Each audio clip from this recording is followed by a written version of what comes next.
The Galactic Council chamber fell silent as Ambassador Trin of the Veridan Confederacy rose to speak. Their blue-tinged skin reflected the chamber's soft light as they addressed the assembly of 200 species. Fellow sentients, we must discuss the matter of Earth. Our observation teams report that humans have advanced from primitive combustion engines to rudimentary space travel in less than 2 centuries. Murmurs rippled through the vast chamber. Such rapid technological advancement was unprecedented among known species. Most took millennia to achieve similar progress. The Wisdom Committee recommends caution, Trin continued. Humans exhibit unusual traits. They thrive in disaster. They innovate under pressure, and their biology makes them remarkably resilient. While physically unimpressive, their adaptability borders on the inexplicable. Ambassador Lore of the Kelvic Empire scoffed, mandibles clicking dismissively. The Wisdom Committee always counsels restraint. My people have conquered 12 systems. What threat could a single planet of bipeds pose? Their history suggests unpredictability, Trin countered. They wage war amongst themselves constantly, yet unite instantly against outside threats. They nearly destroyed their civilization multiple times, yet rebounded stronger each time. The Council voted 127-73 to place Earth under continued observation rather than initiating contact. The Kelvic delegation, however, saw opportunity. Their empire had expanded through tactical first contacts, gaining technological advantages from less advanced species through unequal trade agreements. Admiral Dawes reviewed the scout ship's findings with mounting excitement. These humans have interesting materials we could acquire. Their planet is resource-rich and their defenses are negligible. Captain Reth nodded. The Galactic Council's warning seemed excessive. Their military technology is primitive, chemical, propellants and basic directed energy weapons. Prepare a diplomatic vessel, Dawes ordered. We'll approach under the guise of peaceful contact while our warfleet remains cloaked beyond their detection range. United Nations Space Command Director Tom Wilson stared at the screen showing the massive alien ship approaching Earth orbit. Assessment? He asked quietly. General Anna Rivera pointed to the data scrolling across her tablet. Their propulsion systems suggest capabilities far beyond ours. Energy readings indicate weapons we can't match. But our deep space telescopes detected additional vessels holding position at the edge of our system. So they're lying already, Wilson murmured. Diplomatic contact with a hidden fleet. What should we do, sir? Asked Lieutenant Bryant. What humanity has always done when cornered, Wilson replied, eyes fixed on the alien ship. Improvise. Ambassador. Metz waited in the hastily prepared contact chamber aboard the International Space Station. The alien diplomats had requested this neutral meeting ground. 2 Kelvic representatives entered, their insectoid forms moving with unsettling grace in the station's artificial gravity. We bring greetings from the Kelvic Empire, the taller one announced. I am Diplomat Vosh. We wish to establish beneficial relations with your species. Metz smiled politely. Welcome to human space. We're honored by your visit, though curious why your additional vessels remain at the edge of our system. The aliens froze momentarily. A standard precaution, Vosh recovered quickly. The universe holds many dangers. Indeed it does, Metz agreed. We've prepared a cultural exchange package and trade proposals.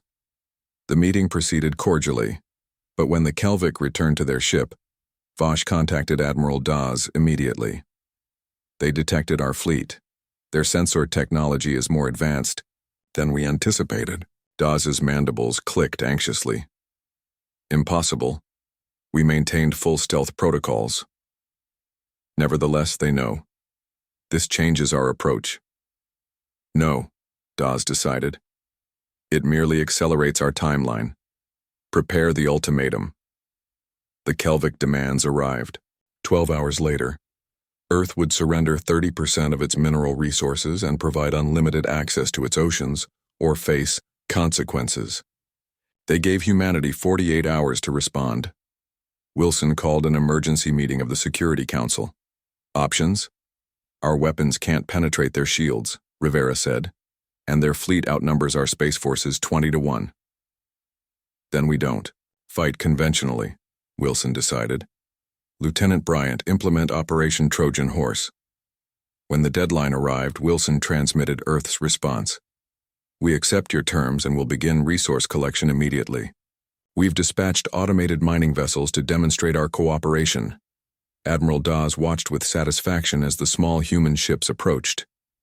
They surrendered without resistance. The Council's warnings were indeed excessive. Captain Reth looked uncertain. Sir, shouldn't we scan these vessels? Our sensors detect only mining equipment and minimal defensive capabilities.